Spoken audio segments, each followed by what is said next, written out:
hip-hop. Tänne vaan. Tervetuloa mun naapurusto, täällä on ihan vitun lystiä. Jengi elää terveelliset, vetää aamiaiseksi mysliä. Tossa asuu Virtaset ja tossa asuu Saari. Ja tuo jalkakäytävällä köpöttelee Menkkeni baari. Syksyllä pamahtaa medioista Superfly 5. Hip-hoppia, sitä maalausta, breikkausta, musiikkia.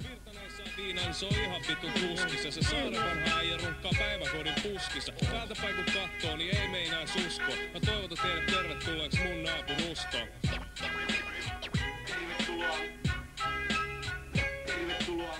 Tommy Dex.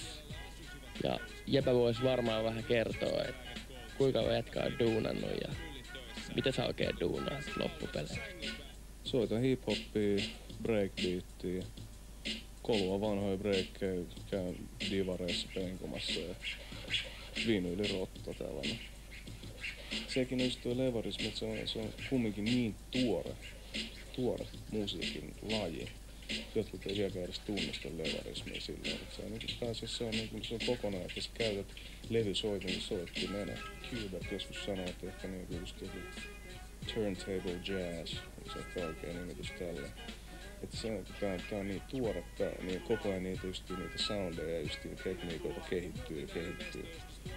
Vähän sama pystyy niinku breakissä tai paintbacissa, että ei kaikki tyylejä tai niinku just kaikki liikkeet on suinkaan keksitty vielä. Harvemmista näkee, mutta pinnan alla kytee. Jokaisella on pasari, pidetään ilosta peissiä. Mut kun ovi menee kiinni, niin ollaan tyhjentämässä keissiä. Masennukseen, ahdistukseen tai vitutukseen. Tää turvaudutaan pulloa, ei uskota Jeesukseen. Jos ollaan selvinpäin, HVC, High Voltage Crew. Charles Salter. No, Charles Salter oikeastaan, siis Charles Salter toisen silloin 84 rupesi opettaa tanssiopistolle. Hänet pyydettiin tanssiopistolle Jenkeistä ja hänen piti tulla vuodeksi vain, mutta sitten hän sai jatkosopimuksia tai hänet pyydettiin jatkamaan vuosi vuodelta enemmän. Nyt se sitten vielä täällä pykii. Breikissä on parasta se, kun tää on ainoa tanssilaji, missä saa tehdä ihan mitä vaan. Elikkä tässä ei ole ketään, kuka tulee sanoa sulle, että tota sä et saa tehdä, tätä sä et saa tehdä. Esimerkiksi just se, että tässä voi improvisoida niin paljon, että se on niinku siinä niinku parasta. Ja se, että niinku onnistuu vielä niinku luomaan jotain uutta.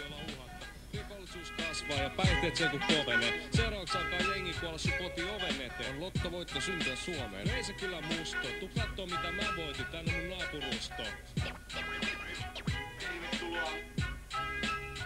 Tervetuloa.